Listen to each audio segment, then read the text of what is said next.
নমস্কার, কেমন আছো সবাই? নিশ্চয়ই ভালো আছো। আমি চন্দনা, একটি নতুন ব্লগে সবাইকে স্বাগত।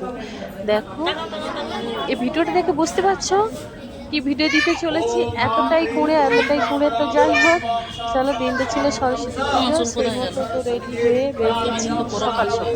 সকাল সকাল আর হয় না, মানে আগে যেরকমই মানে স্কুলে পড়তাম, একদম সকালে মানে পুকুরে ডুব দিয়ে সেই ঠান্ডা জলে, গ্রামের দিকের কথা বলছি।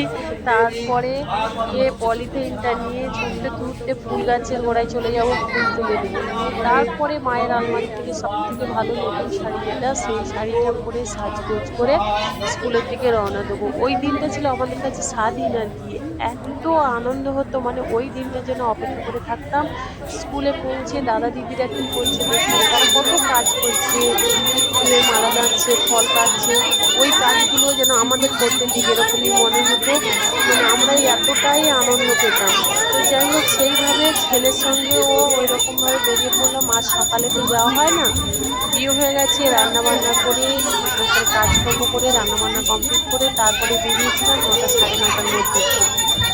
পুজো ঠিক 5 মিনিট আগে পৌঁছে গেছি আমরা, পুজো শুরু হওয়ার আগে। তারপরে পূজাও এখানে হয়ে গেল, আর আমরা সবাই মিলে বসে এখানে অঞ্জলি দিচ্ছি। এরকম বাচ্চাদের স্কুল।